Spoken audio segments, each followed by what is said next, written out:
contact with the realities of the South African economy, including beneficiation, but that does then raise the question of why these policies haven't been raised before in the last 20 years.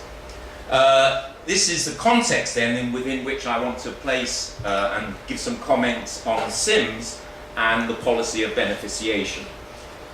More specifically, the period of adjustment that I've just described has run its course. It's pretty well run its course now, and some renewed strategy for accumulation is necessary for the South African economy. It can't continue to live on, as it were, this bountiful provision from the past, and I will accept that SIMS does address this in its own way, the issues that I have just raised.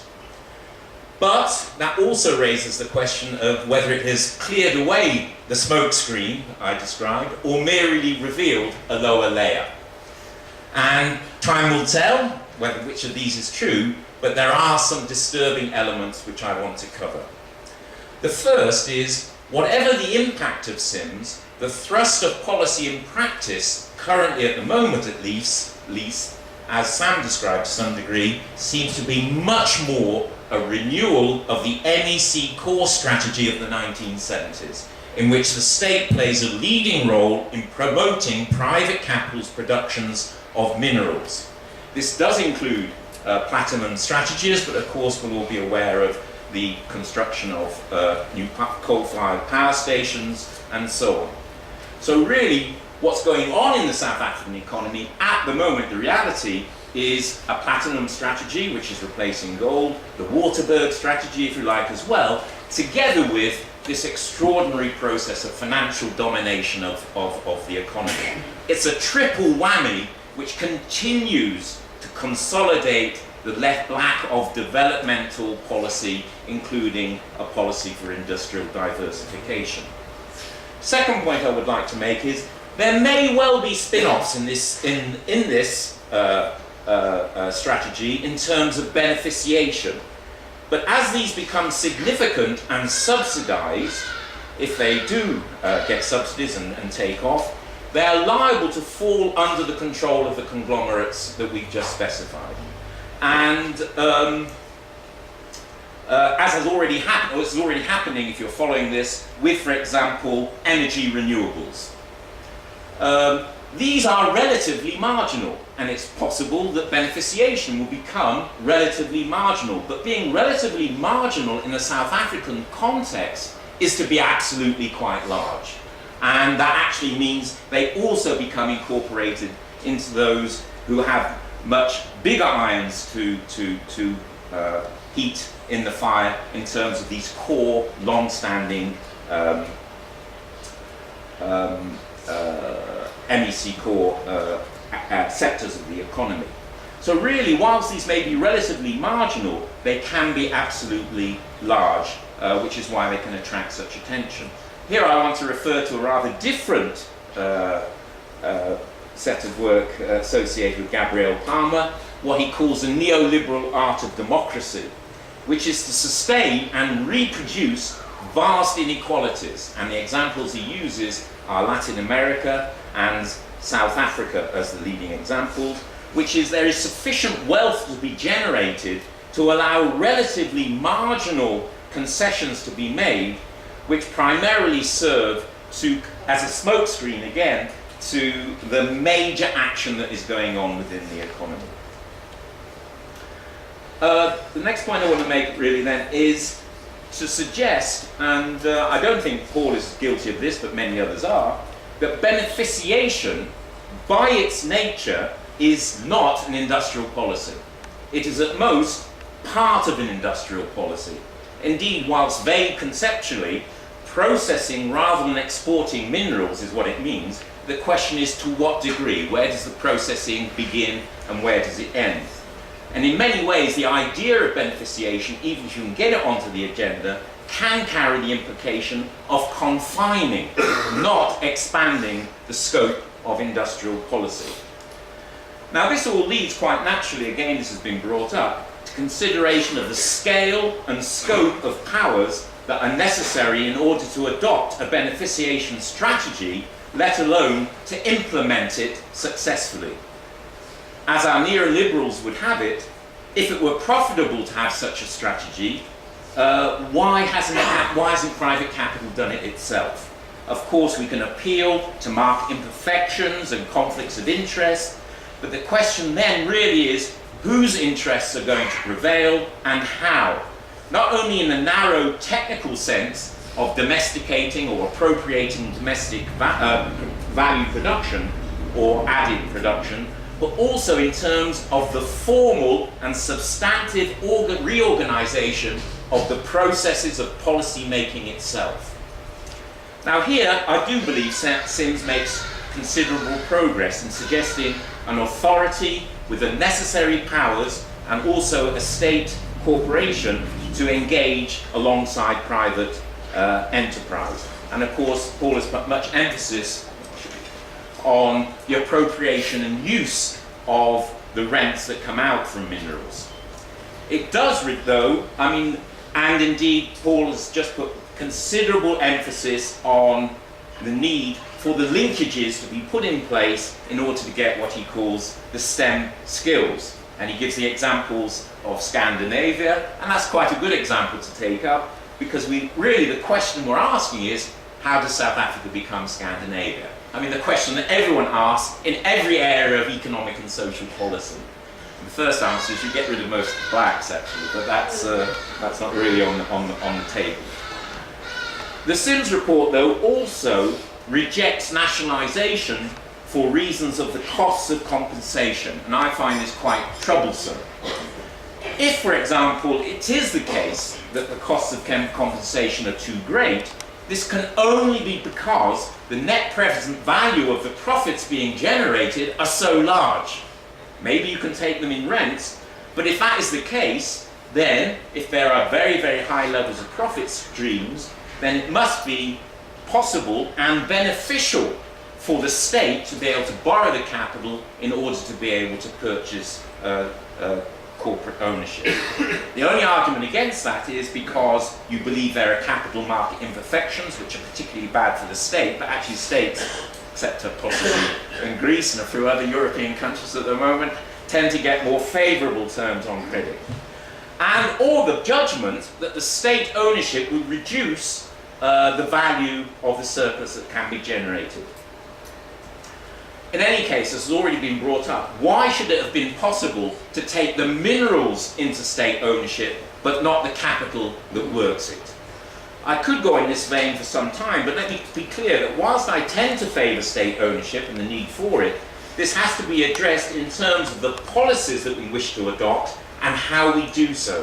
And I think the Sims report does make some progress in terms of the nature of the policies in technical terms, but not the politics of delivery. And as I say, this is a question of power and its exercise, and Sims hardly gets past first pace in addressing this, since it's reduced to a matter of finance and a single state corporation. Nor am I convinced that a coordinated mineral authority, even if it could be put in place, or a state company, are sufficient. I would give the example here of steel. I think it's almost 15 years ago that I recommended that there be a South African steel authority in order to be able to deal with the issues that are generated by the steel industry. I used this in order to avoid what was then called the N-word, nationalisation. As a result of the failure to adopt any sort of policies or institutional mechanisms for dealing with what's happened in steel, we've seen obviously a worsening of the processes by which global capital, and Mittal in particular, have asset stripped South African productive capacities across the various elements in the value chain and made our problems even worse. This raises two questions. I won't be much longer, promise. Would such authorities ever be put in place, and would they be able to address the issues of coordination, not only within their own particular designated purview, but across the issues of coordination of policy elsewhere, steel with beneficiation and so on? What I want to do is conclude on a comparative historical note, which again resonates with some of the contributions that have already been made. Britain's fastest period of growth was in the post-war period, with the post-war boom, following the nationalisation of coal in 1946. Again, quite interestingly, the coal royalties, that is the ownership of the minerals of coals, was nationalised only in 1938 by a Conservative government in order to be able to bring about sensible, rational development of the industry itself. But of course, the nationalisation of coal was accompanied by the nationalisation of electricity, gas, steel, and so on, and with a very, very strong commitment to a welfare state.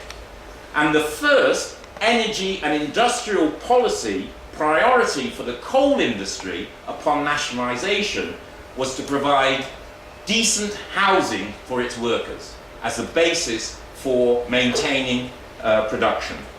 The lessons for and from Marikana and beneficiation could not be clearer.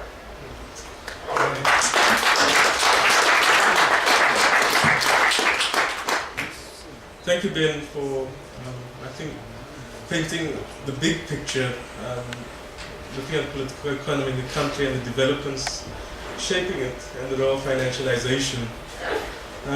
We're going to move on to Salim Fakir now, who's going to talk about resource nationalization and the challenge of environmental externalities. Salim currently is the head of the Living Planet Unit at the World Wildlife Fund of South Africa. For the rest of his bio, I suggest you look at your file. Thanks. Thank you very much. I'm not sure it is. No, he said Can you hear me? I think it seems a bit odd that I've been backed as an environmentalist with economic historian and geologist, but you will understand from what I'm going to say now that to a large extent dealing with environmental externalities is very much linked to what the broader economic policy and planning framework is. And I'll tell you how I came to this, because I have been working on shale gas issues for the last 2 years as a resource that is being identified as a vast resource that would be available to South Africa. And in my previous work, I looked at beneficiation from platinum in the fuel cell sector. And recently I've been doing a lot of work on industrial development in the renewable sector. So I think that there are interesting linkages between the resource sector, industrial development, diversification of economies, and so on. But why we want to emphasize environment is that I don't want to go through a litany of examples of how the mining sector has used, in a sense, nature and environment as a subsidy to generate surplus and profit over the last 150 years. I think that's very well known. What is not being done is how to accommodate these externalities within the development of the South African economy. And I will come to some of these issues later, because it's a question of economic policy that you do at the front end, not at the back end of mining development. So you have to deal with it systemically and systematically. The reason why we would want to deal with environmental issues or externalities is very much the way we have treated labor in South Africa as a subsidy for surplus and profit. And some of that surplus also goes to the state and so on. And environmental issues itself have also been dealt with in that very way. I think the main important thing to recognize is that if we don't find ways to accommodate these externalities into the South African economy, we will have a transference of risk and cost to future society, as we are seeing with AMD, and also environmental health issues with silicosis and so on. So it's fundamental we think about the trade-offs that we are making in developing mining resources and how we accommodate these environmental risks and the transference of them into the future. in the end result, as we've seen with AMD, acid mine drainage, is that the public will end up socializing the cost. That means reduced income and surplus for the state, diversion of state income and surplus away from the development needs of the country. And you can see why that in socializing environmental costs and risk to the state and not to the actual producers of the risk, in a sense impedes and narrows the development opportunities that can be exercised. Fundamentally, a lot of my work, which is currently being developed into a book, hopefully I'll finish it at some point, also tries to understand the relationship between income, in a sense sometimes also described as rents, that relationship between what can be accumulated by the national economy in the form of savings, investments, and the pace at which we can use the savings to invest or to consume the savings really determine the extent to which we can also deal with some of the externalities that arise from environmental issues. Fundamentally, if there's a disproportional distribution of income, there will be a accumulation and growing externality problem over the long term. And I think fundamentally we would have to accept that the model, economic policy model over the resource sector and the way in which rents are accumulated and distributed within that national economy is fundamentally a political economy and governance issue.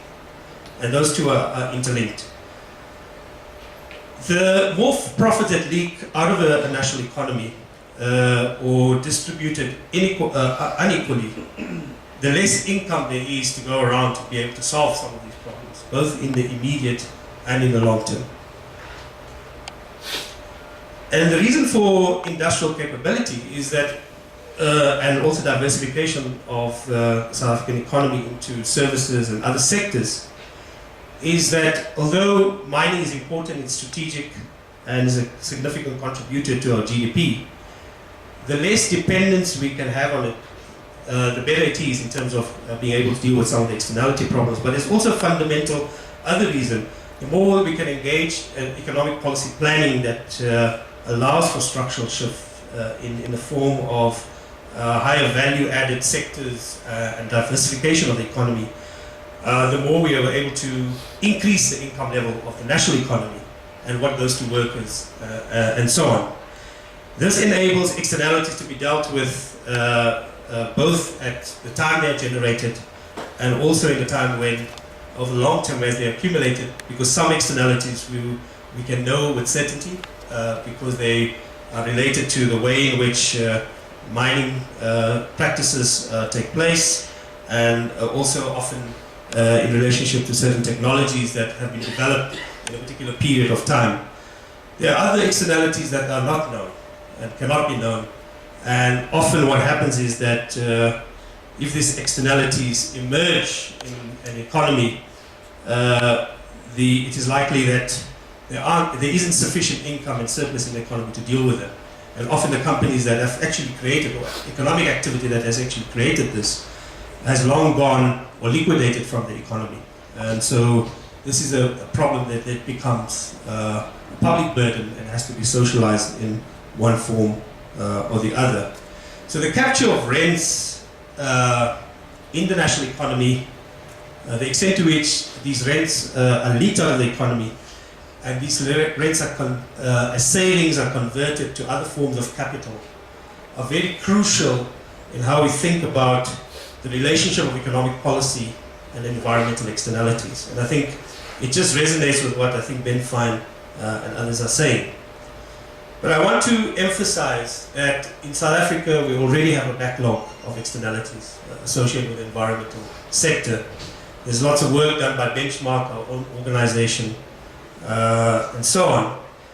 And I want to argue that environmental externalities may seem as a subsidy and something sometimes we have to make a trade-off, and often the trade-off is falsely made as a divide between development and environmental issues, over time becomes a regressive factor in the economy. And I think my main point, and the research that I'm doing, argues that we must find ways in which to bring forward the incorporation of externality issues into economic policy upfront rather than at the back end. And I think that's very critical in the way we think about the resource sector and in terms of the debate we're currently having around reconfiguring the resource sector, the mining sector in particular, and how we shape the income and surplus generated from the mining sector to reshape and reorganize the South African economy in the future. I want to also then just finally conclude on time. Yes. Am I doing well? Doing well. Yeah, Doing okay. well. Just to conclude with some things that you can think about. Given that I've painted a theoretical framework for dealing with externalities in relationship to broader economic policies, I want to put forward some thoughts for us to think about, because I think this is ongoing work and not entirely conclusive. There will be a challenge when dealing with a trade-off between income for labor versus environmental interests that we have to consider as an ongoing tension in public and economic policy making. The preference for higher income above dealing with environmental externality will be a contentious one, as it has the risk of being forgotten or transferred to future generations, having to be eventually socialized through public taxes, as there's no way of going back, and recovering costs associated with negative environmental legacy.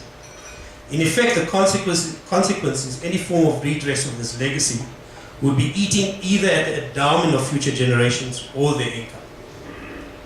The issues of trade-offs between labor and the environment or state investment in new public goods, infrastructure or economic activity when dealing with poverty challenges are vexing issues for many developing countries like our own. But remember, we have a 150-year backlog on some of these issues. Many of these externalities were not known then, emerged in this period. I argue that avoidance is no recipe for success. However, pragmatic management when seeking to achieve one goal at a time may require us to advance the income growth and distribution growth above the environmental dividend for the interim. And I say this very controversially, given the backlogs that we have in South Africa. And again, the only way in which we can be assured of that is if we are assured that we have a good political economy and a good governance over the mining sector. This then should be matched by a future economic policy that dips into private and public saving to deal with those externality problems that lead to optimal social welfare and economic outcomes. This may well be a matter of staging when deciding when to plug the externality hole rather than one of avoidance. Some of these can be absorbed through private incomes as the per capita income of the country grows. Others will require new investment pathways for technologies that have strong sustainability features. These technologies may cost more, or will have to be developed within the local economy, requiring us to dip into our savings with a promise that the evolution and adoption will create better social welfare and advance economic progress. Often, environmental issues are seen as a cost, but actually, if you deal with externalities, you create new types of economies because they have to have services, they have to have technologies, and this is one of the big debates in South Africa around renewables. And I'm very mindful of what Ellen had said in terms of, Ben has said in terms of concentration of even in that sector.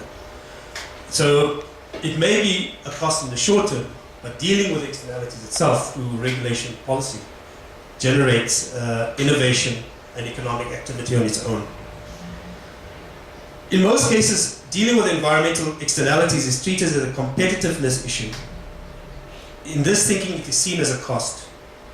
What often erodes the advancement of this agenda are industries that benchmark themselves against other industries globally, and so play the zero-sum game, which the government buys into, both in terms of how they deal with labor and environmental issues.